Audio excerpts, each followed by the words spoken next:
سلام دوستان، به چنل آشپزی آسان خوش اومدین. امروز میخوایم با همدیگه انچیلادا بپزیم. انچیلادا یه غذای مکزیکی خیلی سریع آماده میشه و به ذائقه ایرانی هم خیلی نزدیک. ابتدا سس آماده میکنیم. گوجه فرنگی داریم. گوجه فرنگی ها رو یه برش ایجاد میکنیم. 5 دقیقه توی آب جوش میجوشونیم و پوستشون رو جدا میکنیم.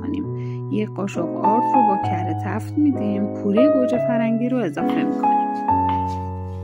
سس خیلی خوش عطر و بوی هستش. حرارت رو کم میکنیم. اجازه میدیم که با حرارت ملایم روغن بیفته. بریم سراغ مواد میانی انچیلادا. سینه مرغ داریم با ادویه‌ای که تو دیسکریپشن براتون نوشتم. مزه دار میکنیم. زعفرون مرغ رو با چند حبه سیر، قارچ، فلفل دلمه سرخ میکنیم. سسمون آماده است. نمک و فلفل میزنیم.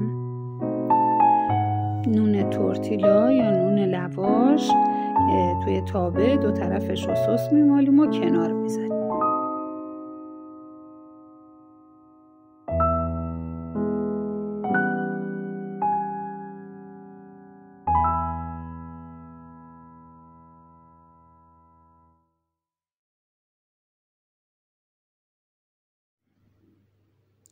نونایی که سس زدیم رو مواد انچیلادا رو میریزیم.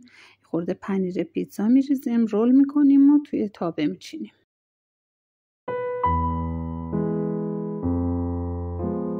از اینکه تا پایان ویدیو منو همراهی میکنین، با لایک و کامنتاتون ازم حمایت میکنین. بی نهایت ازتون سپاسگزارم.